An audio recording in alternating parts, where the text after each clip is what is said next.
Good morning. This morning's reading is taken from the second book of Chronicles, and it's chapter 1, verses 1 to 12. And it's where Solomon asks God for wisdom.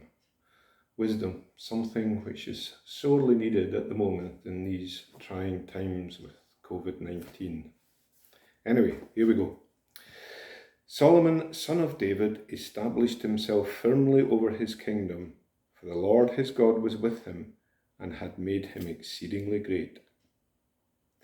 Then Solomon spoke to all Israel, to the commanders of thousands, commanders of hundreds, to the judges, and to all the leaders in Israel, and the heads of families. And Solomon and the whole assembly went up to the high place in Gibeon, for God's tent of meeting was there, which Moses, the Lord's servant, had made in the desert. Now David had brought up the ark of God from Kiriath Jearim to the place he had prepared for it, because he had pitched a tent for it in Jerusalem.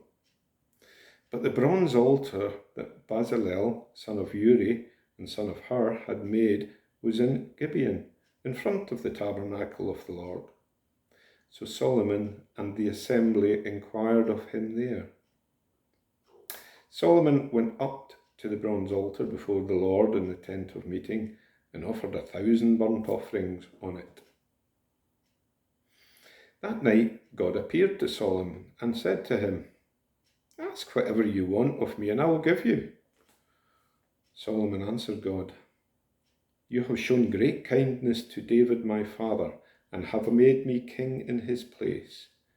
Now, Lord God, let your promise to my father David be confirmed.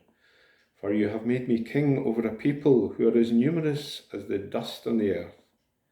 Give me wisdom and knowledge, that I may lead this people, for who is able to govern this great people of yours?"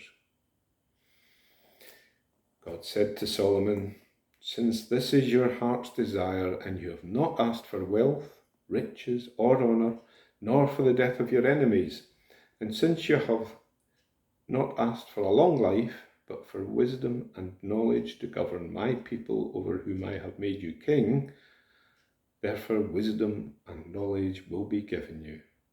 And I will also give you wealth, riches, and honour, such as no king who was before you ever had, and none after you will ever have."